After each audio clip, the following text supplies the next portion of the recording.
Good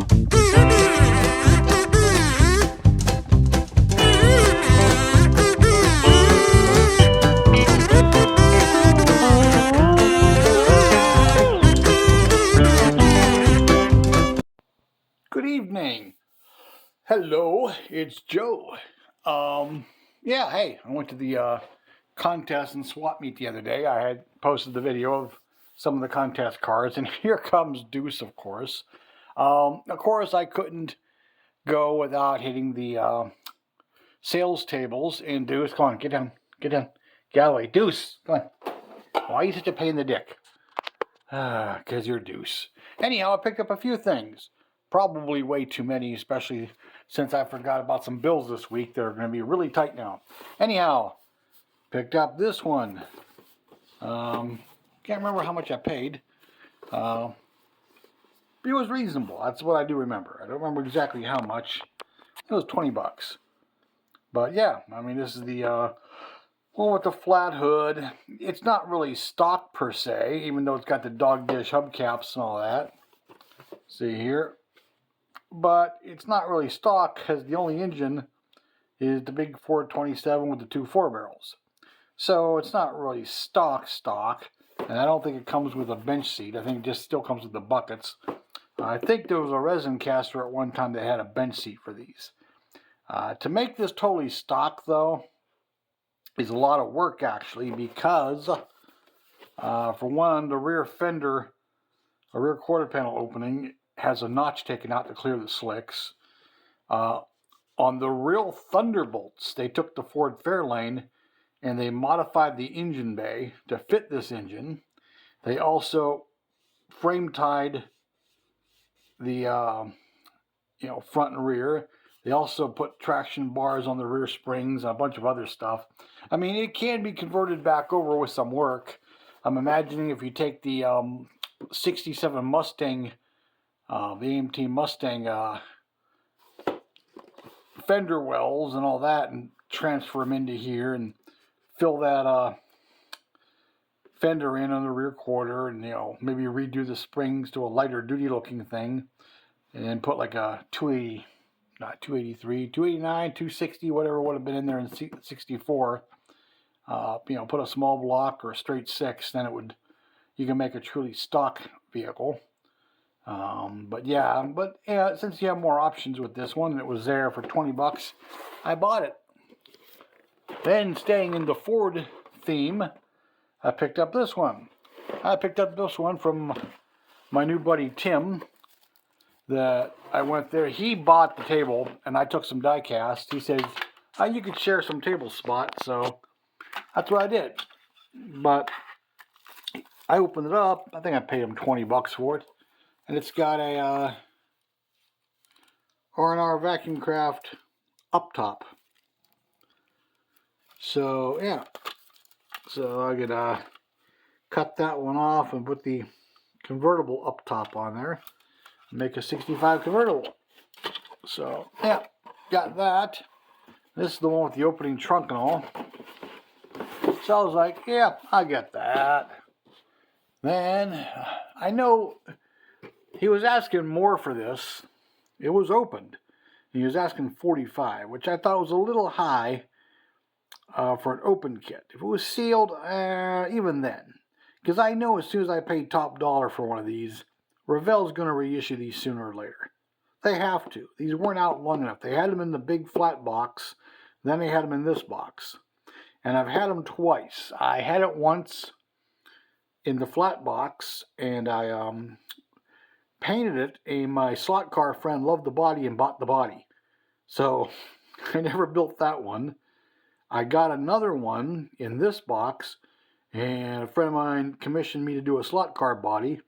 So I did a slot car body out of that one, and I never got another one for myself, and the next thing you know, they're not on the shelf anymore.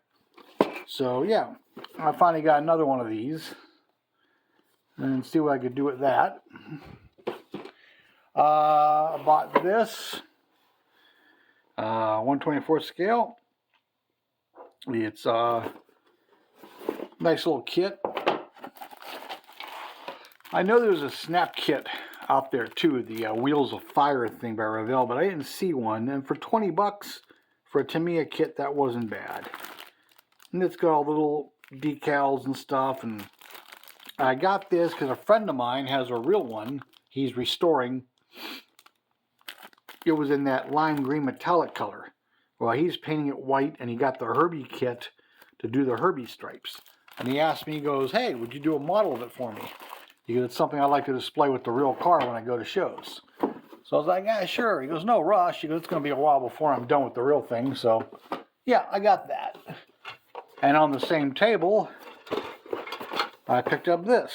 Yeah, this is a 124 scale version, but I built this when it first came out. Same car, same decals. It has the Black Rat decals.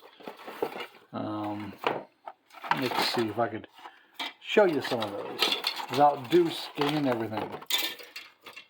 Okay, where are they? Oh, they're probably in here. The Black Rat decals. Yep, same decals. But anyhow, it was the it was in a different box the first time I had it. It was also part of the it was a car for the TV series Stingray. But yeah, I built it before. It's a really nice kit. This one needs quite a big piece of flash there that needs cleaned up. But other than that, so I got that. It was $5. I'm like, $5? $5. I'll get it. For $5, I'll take it. Then, thanks to Lucas C. telling us that this is really a decent kit, I always looked at it rather closely. Well, not closely, I should say. I always glanced at it and said, oh, that's just the reissue of the MPC under the AMT name, that crappy Gasser kit. But no, this is a whole other kit. This is newer tool. This was tooled in the 90s. Excuse me. But a much better kit. Much better. For one thing, it doesn't have the flip front. You know, it's all one piece, and it's got a lot of newer tooled parts. So yeah, so I picked that up. I think I got a good price on that too. I think he was. Oh, what was he? Is this one marked? No, it's not. I can't remember oh yeah, it is. Oh yeah, $15. I'm like, for $15, I'll get it. Then, while I was there, I picked up the Torito. Excuse me again. I'm getting tired. Yeah, which most of you have seen by now, and a few of you guys have built them up. But had to have one of these.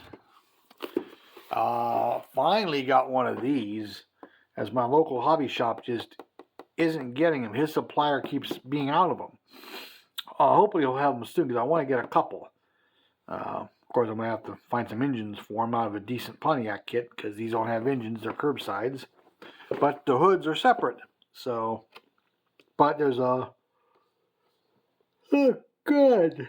Excuse me. Yeah. I think it's Iceman 3D, I'm pretty sure.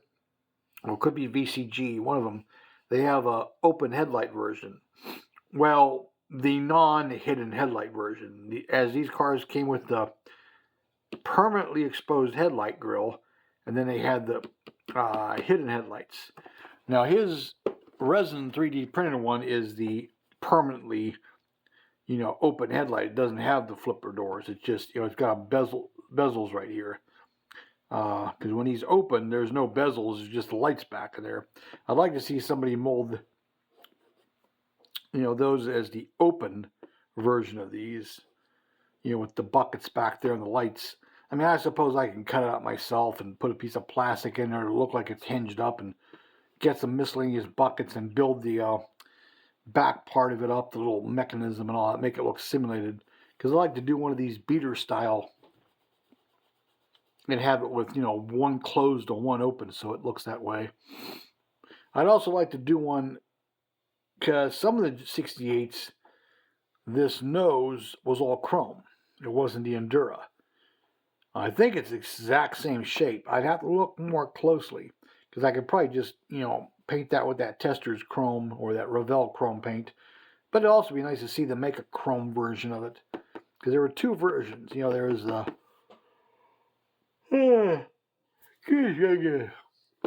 chrome version and that version. And then I picked this up at the other local hobby shop last weekend. I had it before, and I think I sold it or traded it off. It's just kind of a classic kit. Probably build it just a mild custom. I probably wouldn't do all of this stuff. More or less just a standard Riv, maybe with some nice wheels. And there's something else I got to show you. Hold on. I'll be right back. Okay, I'm back, and here's something I've been working on. I wasn't going to totally show this until it was done, but I had to. Making a little garage diorama. That's why, well, there's two reasons. I wanted the one wall separate so I could take photos like this. Should have made the outer walls a little higher because I really got to keep the camera low, or I'm going to have to crop the top of it every time. Because I built it once and I had the walls lower. I made them higher, and I'm looking at it now. I probably should have made them even a little higher, even though it probably would have been a little too high. But anyhow, this is a very special garage. Now, I don't have the grass. This will all be grass here. This is like the old, paver block driveway with the grass in between. So that's got to be all, grassed up yet. The door I was going to glue on. And then I said, wait a minute, dummy. You got some track here. Some angle. So I put an angle so the door could be totally removed for photos like that. But see how you can see here? I'm going to either have to do it outside when I take photos, or keep the camera lower like that. I'll probably have to crop it, or maybe just put a piece of flat plastic across there, maybe with some holes in it to simulate light coming down. I have another garage diorama I'll have to show you guys sometime. I got from a friend of mine. I got to finish it. I got it in pieces. He made a replica of his garage. Now what I did on this thing, when I used this sheet plastic, is I first painted this inside walls several coats of flat black paint. And I mean several. Deuce, no, you can't go in there. Several coats. So this way, when there's light in there, especially if I take photos out in the sun, oop, that isn't glued in yet. See, light doesn't come through the plastic, as it shouldn't. Nothing bothers me more when I see people make scale buildings, whether it's model railroad or it's diorama stuff, and you can see light glowing through it. Light doesn't go through wood. Now, it might go through a fiberglass door. I even think I painted, this is painted fairly thick. Now, what I can do when this door is on here, I could also, there's a little hole there where the latch or the key's going to be, but I could put a toothpick there. The door will stay. So if I want to take a photo with the door partially up, I can. But this isn't just anybody's garage. Now, it's not an exact replica of a certain person's garage because I don't know exactly what that looks like. And by the way, so I don't get reamed by anybody, this isn't any kind of political statement. I really don't like either side. If there was a gun to my head, I'd say I lean a little bit right, but I don't really care. There's good and bad and rights and wrongs on both sides. But this was just too easy since a certain somebody owns a green 67 Corvette convertible. So in his garage, there's all kinds of nice garagey stuff. Now there's some scrap plastic I got to blow out here, but there's some cinder blocks, a broom and a dustpan. There's a floor jack. Not that I think old Sleepy Joe does too much maintenance. Not at his age. Maybe at one time he did. But there's a old piece of plywood, the old wooden creeper. There's a desk with a vise and a toolbox. And, what's this? Let's see if it'll focus. Oh, it's an empty carton of ice cream. And some cones. Because, somebody likes his ice cream cones. There we go, it's a little better focus, but that's some dollhouse photo reduced stuff I bought. The cones and the ice cream. Yeah, there we go, vanilla. And, what was left over spilled out on the workbench. And there's a bench grinder. And look at this. I found something. It's not detail painted yet, but I have it. It's Hunter's laptop. Oh, what could be on that laptop? And there's a toolbox, an old tire. I'm going to have some little bags around here and there of Hunter's magic powder and maybe a couple of guns. Now, what's in these old paper storage boxes? Oh, Hunter's trial papers and classified and top secret stuff. Just randomly laying around a garage. And then there's some milk crates on the shelf. And look at this. More documents. Oh, naughty. And the floor has got some grease and stuff on it. But that's it. I'm going to add some more stuff to the shelves. I got some little oil bottles and stuff like that. I got to put some decals on. There's also going to be a mirror over here with some lines on it, if you know what I mean. Yeah, it's a little bit of a stab at a certain person in his family. I would make one for the other side, but as far as I know, he doesn't have a cool car. There's a cool video. If you have a chance, go watch it. Old Sleepy Joe was with Jay Leno. This was from a few years back. And Joe was quite articulate. And he did a burnout in his Corvette, so he ain't all that bad. However, he's getting up there in years and he's losing his mind. But anyhow, this is his Corvette. In Goodwood Green. This is a factory color I got from MCW. I put the white wall tires just like he has. There's the interior. Pretty much stock 67 Corvette.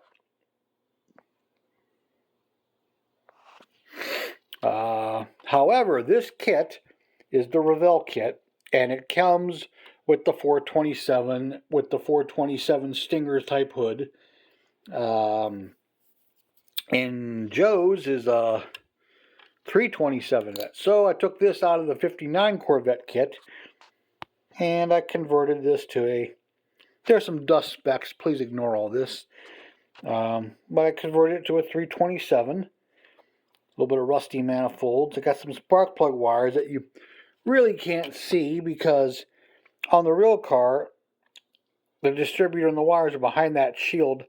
And the wires, I've looked in real photos, they actually go down inside that. That's a tunnel. And then on the exhaust manifolds, there should be another little shield, which really isn't represented too well on the kit. But the wires are all shielded, and the reason was because the body, for those that don't know, is fiberglass. And that doesn't insulate the old style AM radio very well from that ignition noise. A lot of you younger people will have no idea what I'm speaking of, but back in the day, a lot of cars only had AM. AM radio is susceptible to electrical interference. There was no truer forecaster of a thunderstorm than an AM radio, because if you were listening to it, especially if the station was far away and you kept hearing that was a lightning strike every time. And then when you drove under heavy power lines, you would hear as you drove by. And if you didn't have a good grounded car and shielded spark plug wires, you got and that's what that shielding was for. But there's the battery down in there. I still got to run the radiator hose and some heater hoses. This was supposed to be done for Saturday. but it just didn't make it.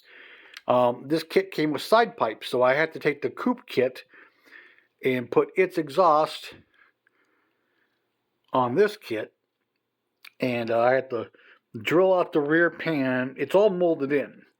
I was hoping the pans were separate, but they're not. So I had to drill it out for those exhaust bezels, convert the wheels and tires over, and it wasn't bad. It's not the best kit. This windshield frame, you can see some glue fogging. I didn't use crazy glue. I used this stuff called a rapid fuse. It's a little thicker version. It doesn't set as fast. But the problem was I used the clear part cement to put the windshield in. Now when I tested the window frame on this body with the interior, it fit just fine. Then I fought myself getting this glass into the frame, which is all separate. Because as you would push the glass in, one side, it would flex over here. And then when you got it in the center, it would bow here. It was very flimsy. Very hard to put that windshield in. Then the windshield, especially at the bottom, is very thick. If it was a real car, it'd probably be about that wide. So once the glass was in, it didn't want to sit right on the cowling anymore. I had to file the bottom of it to get it to fit even half decently. And then these vent windows are separate, and they didn't want to fit quite right. I almost lost it and killed somebody, but I digress. So if I ever built this convertible kit again, and the wipers are a pain in the ass, mainly because the frame's sitting too high. If I ever built this again, I would strip the chrome off the window frame and glue it to the bare body before I paint it. And then either Molentow it or Revell chrome it or bare metal it after it's in and after the glass is in. It was a real pain. But, I blackwashed the seams and bare metal the convertible top tie downs. I just got to put the decals where the emblems go and stuff like that. So it's basically done. But it came out relatively nice, but it's mainly part of the diorama. I only wish I could get some figures of old Sleepy Joe. But anyhow, that's what it looks like in its natural habitat, which I think came out pretty good. It can be used for other cars besides this one. Like I said, I got the other garage, which is a 2-car garage, but when he painted it with brush, the exact color of his garage, trim and all, which looks good, but he didn't paint the insides. He didn't paint his inside walls at all. So if I want to light it up, which I want to do, all the light's going to glow through here. Because see, I put some angle on the corners, and I also painted that on the inside. So, when I take photos, the only place light's going to come through is an open door or through the windows. So, give it a more realistic look. But here, see, this is what we got. We'll just take the garage door off. If I angle the camera down a little bit, there you go. And there's a drain hole in the middle of the floor here. I'm going to make a little screen for that. But, or that direction. It don't matter. But that's kind of what it's going to look like. But I really wanted to have this for the contest Saturday. But for me to finish everything, well, for one thing, the laptop didn't come in until today. If he had only mailed it one day earlier, I would have had it. I'm going to make a little cord and some simulated sockets on the wall. I got a trouble light. I want to put some decorations up on the walls here, and a few more details. But like I said, the ice cream, I feel just, let's turn around here. Come on, focus. There you go. And the cones. And just little stuff like that, I think just makes the detail. And take a few more angles here. Yeah, see, you can look through the glass. A little too much glare with the light, but you get the idea. But that's what I've been working on all week. The garage, this is just foam board from Michaels. They make it in different thicknesses and sizes. This was already cut to size. It was just perfect. I think it's like 12 by 14 or something. But yeah, there's gonna be grass here.